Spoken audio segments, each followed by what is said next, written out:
I'm with Josh Duggar, Executive Director for Family Research Council Action, and we're at the mandate today, the Health and Human Services mandate that's, we're talking about what's going on with birth control and that kind of thing, and a lot of people might not understand what's going on here. How can you explain it to them in simple terms?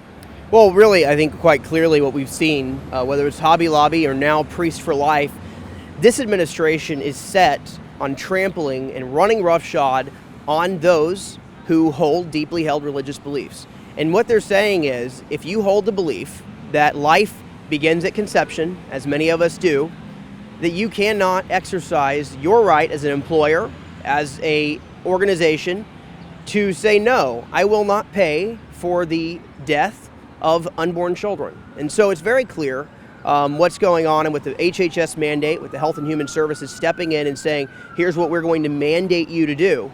They have not left any room for those of us who have deeply held religious beliefs. And so what is going on today is very simple, and it hopefully will be a very easy decision for the court, and we're hoping that they're going to rule in favor of Priests for Life and saying, yes, you have the right to exercise your religious beliefs. Now, I have to say I'm very grateful for the boldness, for the courage of these organizations that are willing to put everything on the line for their religious beliefs. But you know, this is not out of character for people in our country. Men and women who have stood up, who have stood the test of time, saying this is important to us, and we're not going to check our beliefs out at the door of our church or at the place of worship. We're going to take those principles and those beliefs into our daily lives, and we're going to live those things out. And it's quite admirable. And so I think it's incumbent on all of us who understand what is at stake in America to stand united with these and to make sure that our convictions and that our freedoms are upheld.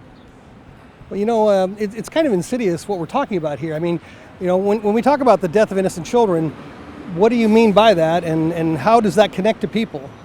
Well, it connects to people in their daily lives, and I think, you know, no one is talking about access to health care. That's not what we're discussing here. What the topic at hand is, the real discussion is whether or not these entities, whether it's a Hobby Lobby, whether it's Priests for Life, whether it's the Archdiocese, whatever it may be, do they have the right to stand up and to say, no, we're not going to provide abortion, whether it's contraception, whether it's through pills or whatever it may be. They're saying, no, we're not going to do that. We're not even going to step close to that because we have a moral conscience. Our founding fathers upheld that as well. And that's really what brought a lot of them to this country, was the fact that we wanted freedom. And one of those is central to all those things is religious freedom. And I think it's important that all of us understand that this is not just about Priests for Life. This is not just about Hobby Lobby or any of these others. This is about each one of us being able to live out in our daily lives what we believe.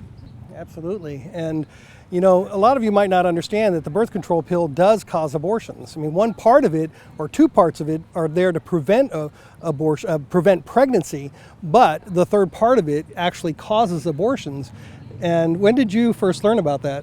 Well, you know, I've done a limited amount. I've done some research on the abortion, on the abortion-causing drugs, and there's a lot of them out there. And I think people are shocked to understand what this really is about. And I think when you look at taking of innocent unborn human life, it takes on so many forms nowadays. The most pervasive of which is the things that people know about. But I think when you look at what these young women are faced with, what these women who are in the place where they have to make a decision, it's not easy. But when you realize that your faith in God is bigger than any situation, you can go to that and you can say, here's what I have before me. Here's a choice that I have to make. And you know, I think what we're doing as organizations and what we're doing as we're standing with these is we're saying, you need to be able to make that choice to say, you know what, I'm going to stand up for what I believe in. I'm going to take a stand, and I'm not going to back down from that. Mm-hmm. Well, for those of you out there who are watching this, what would you say to these people? How can they get involved? There's so many ways that you can be involved. Our organization, Family Research Council Action, is here in Washington standing up for family values. FRCAction.org. That's FRCAction.org. That's our website. You can go there. You can learn more about what we're doing, but I think there's a ton of other organizations that are out here that are standing up, like Priests for Life and others, who are saying we must be resolute in our stance. And there's tons of ways people can be involved. And so I encourage you to look into your local community, to find ways that you can engage. This fight is not about any one of us, it's about all of us. We have to stand together. Definitely. No armchair warriors out there. If you're there watching this, get involved. Go to the website, frcaction.org. And of course, you can go to prolifeunity.com. I'm going to add my other site. And of course, you can go to cherishlifeministries.com and find out more about what you can do to actually be involved in this and help save human lives, because that's what we're about, right? We are all about saving innocent, unborn human lives. And I think actually when you look, it's even more than that. Standing up for everyone from conception to natural death. That's what we have to stand for. Amen. Thank you.